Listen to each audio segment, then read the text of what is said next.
Hi everyone, welcome back to the my channel. My name is Anil और इस video के अंदर हम देखने वाले हैं कि हम JWT टोकन अप्लाई कैसे कर सकते हैं एक API के ऊपर।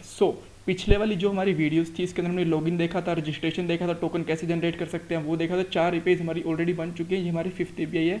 इसके हम टोटल स्टेप्स देख लेते हैं। सबसे पहले हम एक यूज़र की गेट यूज़र की API बनाएंगे, ठीक है, ताकि इस यूज़र के ऊपर हम टोकन को अप्लाई कर सकें और बिना टोकन अप्लाई करे हम जो डाटा है वो गेट नहीं कर पाएंगे, ठीक है। ऑथेंटिकेशन इसके अंदर बनाएंगे। बाद में उसके लिए हमें एक मिडलवेयर बनाना है जो कि हमें JWT ऑथेंटिकेशन ये चेक करेगा कि अगर API के अंदर JWT ऑथेंटिकेशन पास कर रखा है या नहीं कर रखा। अगर नहीं कर रखा तो वो डाटा नहीं देगा। उसके बाद में हमें चेक करना है JWT ऑथेंटिकेशन कि वो सही से काम कर रहा है कि नहीं कर रहा है, और उसके बाद में उसको API पे काम अप्लाई कर देना है और हमें टेस्ट कर लेना है। छोटे छोटे 3-4 पॉइंट्स हैं, स्टार्ट करते हैं। सबसे पहले अगर आपने हमारी पिछली वाली वीडियोस नहीं देखी हो ना कि JWT ऑथेंटिकेशन क्या काम करता है और कैसे इसको यूज़ कर सकते हैं, लॉगिन और ये रजिस्ट्रेशन वाली APIs वगैरह कैसे बना सकते हैं और पासवर्ड को इनक्रिप्ट डिक्रिप्ट कैसे कर सकते हैं, वो नहीं देखे तो लिंक डिस्क्रिप्शन बॉक्स में दिया हुआ है, वहाँ से आप देख सकते हो। यहाँ मैं स्टार्ट करता हूँ कि सबसे पहले मैं एक APIs भी बनाऊँगा जैसे कि मैंने आपको स्टेप्स में बताया। यहाँ पर लिखूँगा app.get और गेट के अंदर बेसिकली मैं एक पाथ देने वाला हूँ जो कि हमारा रहने वाला है यूज़र्स, यानी कि जितने भी यूज़र्स हैं वो हमें उस यूज़र्स मिलने वाले हैं। और फंक्शन बनेगा, ये कॉल बैक फंक्शन होगा। इसके अंदर 2 पैरामीटर जाते हैं जैसे कि हम हर एक API के अंदर पास कर रहे हैं, रिक्वेस्ट और रिस्पॉन्स, राइट। और यहाँ पे मैं यूज़र वाला मॉडल यूज़ करूँगा जो कि यूज़र्स के लिए बनाया हुआ है। यहाँ पे आप देख सकते हो ये यूज़र वाला मॉडल बनाया हुआ है, ठीक है। इसके अंदर स्कीमा लिखा हुआ है यूज़र का। यूज़र डॉट फाइंड एक मेथड होता है, फाइंड मेथड अप्लाई करूँगा और इसको मैं ब्लैंक रखूँगा ताकि सारा का सारा डाटा हमें मिल जाए। देन इसके ऊपर मैं देन लगाऊंगा और देन क्योंकि ये प्रॉमिस रिटर्न कर रहा है तो मुझे देन लगाना पड़ेगा और बाद में यहाँ पे ये रिज़ल्ट देगा हमें, ठीक है। और रिज़ल्ट को मैं सिंपली यहाँ पे लिख सकता हूँ रिस्पॉन्स डॉट स्टेटस क्योंकि हमारा 200 में स्टेटस देना जरूरी होता है, और जेसन और जेसन के अंदर हम रिजल्ट पास कर देंगे, ठीक है। अब इस वाली API को पहले गेट करके देखते हैं कि काम कर रही है नहीं कर रही है। अभी इसके ऊपर टोकन हमने अप्लाई करा नहीं है, ठीक है, अभी करेंगे। इसके ऊपर मैं सबसे पहले मुझे पाथ ठीक करना पड़ेगा। 4 किस पोर्ट पे चल रहा है? 5000 पोर्ट पे चल रहा है। 5000 पोर्ट, देन यूज़र्स, और जो हमारे API का मेथड है हमने यहाँ से गेट सेलेक्ट कर ही रखा है ऑलरेडी।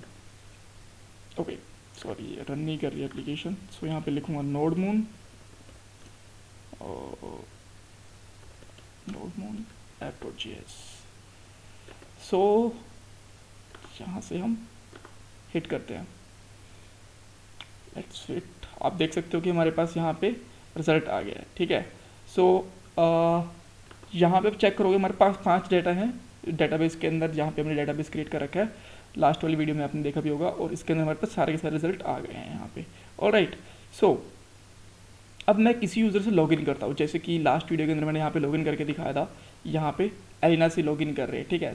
जैसे मैं इसको यूज़र से लॉगिन कर रहा हूँ मुझे टोकन मिलता है। ये टोकन मैं इसके अंदर अप्लाई करूँगा यहाँ पे, ठीक है, और रिजल्ट हमें मिल जाएगा। तो अभी तो हमने कुछ टोकन अप्लाई नहीं कर रखा, रिजल्ट दे रहा है। तो सबसे पहले हम मिडलवेयर बनाते हैं ताकि हम इसको टोकन के साथ ऑथेंटिकेट कर सकें, ठीक है। उसके करने के लिए मैं यहाँ पे एक फंक्शन बनाता हूँ बेसिकली, और ये फंक्शन मिडलवेयर होगा। इसके अंदर लिखता हूँ वेरीफाई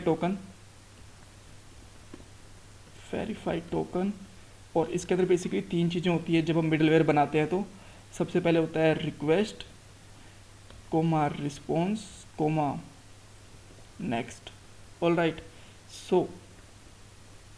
इसके अंदर ये करने के बाद हमें यहाँ पे एक कॉन्स्टेंट लेना होगा। कॉन्स्टेंट के अंदर ले सकते हैं हम बियरर टोकन। बियरर टोकन क्या होता है मैं आपको बताऊंगा with in a moment, but एक बार के लिए अप्लाई कर देते हैं। बियरर टोकन या फिर हेडर लिख सकते हो आप, क्योंकि अभी हेडर निकाल रहे हैं, टोकन अभी नहीं निकाल रहे।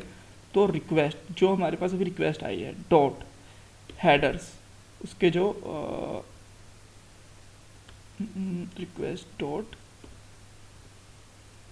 बियरर हेडर क्यों दे रहा है इसको हेडर देना चाहिए था आई थिंक, राइट। हेडर देखते हैं, हेडर प्रॉपर्टी होती है। देन उसके बाद में यहाँ पे ऑथेंटिकेशंस, क्योंकि अब जब हम यहाँ से टोकन पास करेंगे ना, वो कुछ इस तरीके से होता है, हेडर यहाँ पे और ऑथेंटिकेशंस, ऑलराइट।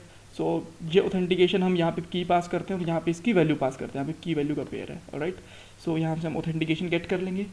देन जैसे हमने ऑथेंटिकेशन गेट करी, सबसे पहले हम इसको ये चेक करेंगे क्या ये अनडिफाइंड तो नहीं है। सो बेसिकली हम यहाँ पे चेक कर सकते हैं टाइप ऑफ पेयर हेडर, और पेयर हेडर के अंदर यहाँ पे not equal to undefined check कर लेंगे हम, राइट। अगर ये अनडिफाइंड नहीं है तो हमें यहाँ पे आगे प्रोसीड करना है। एल्स हमें क्या करना है, एल्स हम यहाँ पे कर देंगे एल्स हम यहाँ पे कर देंगे रिक्वेस्ट डॉट सेंड या फिर रिक्वेस्ट डॉट जेसन, आप जो भी यूज़ कर सकते हो। और इसके अंदर यहाँ पे जेसन बना के यहाँ पे लिख देंगे रिजल्ट, और या फिर कुछ भी, या फिर एरर भी लिख सकते हो, result token not provided, alright. So ऐसा कुछ कर देंगे, ऑलराइट। और यहाँ पे अभी के लिए फॉर अ मोमेंट चेक करते हैं कि हमारे पास जाता क्या है। सो यहाँ पे मैं अभी के लिए कर देता हूँ रिक्वेस्ट डॉट सेंड हेलो, ठीक है। फॉर अ मोमेंट हम हेलो सेंड करके देखते हैं। सो इसको यूज़ करने के लिए हमें यहाँ से उठाना पड़ेगा इसको, और इसको हमें अप्लाई करना पड़ेगा जो यूज़र वाला है इसके ऊपर, ऑलराइट। इस तरीके से हम यहाँ पे अप्लाई कर देंगे। सो इसको एक बार कहीं चेक करते हैं यहाँ पे कि हमें क्या रिस्पॉन्स मिल रहा है। जैसे मैं करता हूँ यहाँ से देखिए टोकन नॉट प्रोवाइडेड, ठीक है। अब मैं यहाँ पे XYZ कुछ भी लिखता हूँ तो स्टिल यही बोल रहा है कि टोकन नॉट प्रोवाइडेड, तो मुझे यहाँ पे लिखना पड़ेगा बियरर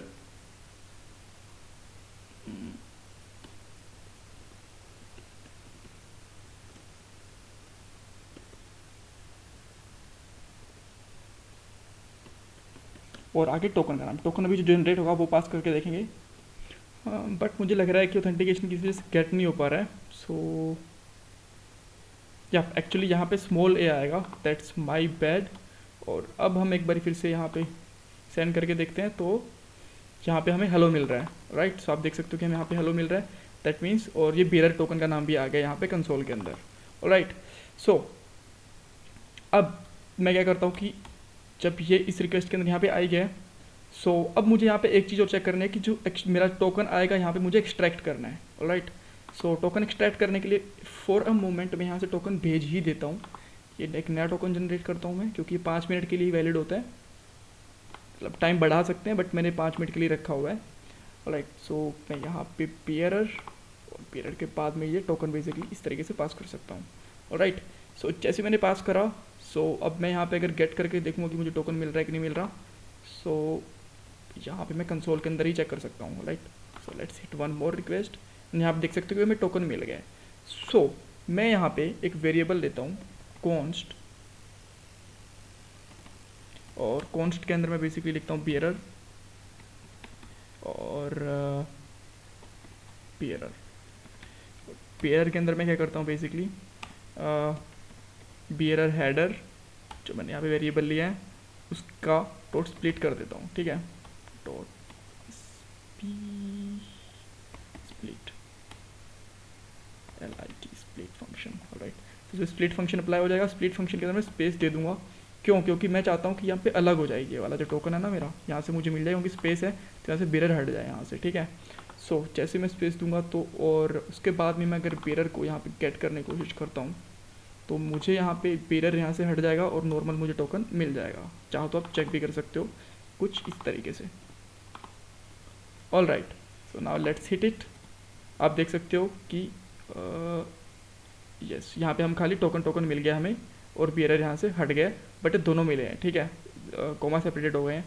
सो मैं बेसिकली यहाँ पे इसकी फ़र्स्ट वैल्यू निकाल सकता हूँ यहाँ पे, और फर्स्ट वैल्यू जैसे मैं निकालूंगा तो अब मुझे खाली, ये देखिए खाली मुझे टोकन मिल गया अब, परफेक्ट। सो अब मैं इस टोकन को बेसिकली यूज़ कर सकता हूँ रिक्वेस्ट के हिसाब से। सो अब रिक्वेस्ट के हिसाब से क्या मतलब था, रिक्वेस्ट के हिसाब से मेरा मतलब था कि मुझे यहाँ पे असाइन करना पड़ेगा रिक्वेस्ट डॉट टोकन, क्योंकि इस तरीके से ही JWT इसको एक्सेस करता है, ये उसका एक्चुअली फॉर्मल स्ट्रक्चर है। सो मैं यहाँ पे इसको इस तरीके से पास कर सकता हूँ, और जैसे ही मैं इसको यहाँ पे पास करूँगा, राइट। सो रिक्वेस्ट के अंदर अब इस तरीके से तो मुझे अब यहाँ से JWT में वेरीफाई कर सकता हूँ। यहाँ पे वेरीफाई करूँगा JWT डॉट वेरीफाई। वेरीफाई के अंदर मैं यहाँ पे फर्स्ट पैरामीटर दूंगा request dot token, alright, and then इसके अंदर मैं सेकंड लूँगा JWT की, जो कि हमारी की बनी हुई है, हमने लास्ट वाली वीडियो के अंदर डिफाइन करी थी, आप अब देख सकते हो ये रही, ऑलराइट। सो JWT की के बाद में हमारा थर्ड पैरामीटर होगा, वो होगा फंक्शन, कॉल बैक फंक्शन कह सकते हो आप, एरर, और जहाँ पे लिख सकते हो auth data, alright, auth data, कुछ इस तरीके से आप डिफाइन कर सकते हो। सो उसके बाद में जब ये मेरे पास रिक्वेस्ट आएगा, इसके अंदर मैं चेक करूँगा इफ़ कि अगर मेरे पास एरर है तो ये क्या करेगा, तो यहाँ पे कर देगा रिक्वेस्ट डॉट JSON, इसके अंदर सेंड कर देगा लेट्स से, इसके अंदर मैं ले लेता हूँ यहाँ पे रिजल्ट, और रिजल्ट के अंदर पास कर देता हूँ एरर, जो भी हमारा एरर आएगा, परफेक्ट। एल्स अगर ये सही चल रहा होगा देन ये क्या कर देगा नेक्स्ट, यानी कि नेक्स्ट का मतलब है जिस भी राउट के ऊपर ये अप्लाई कर रखी है उसको हिट होने देगा, ऑलराइट।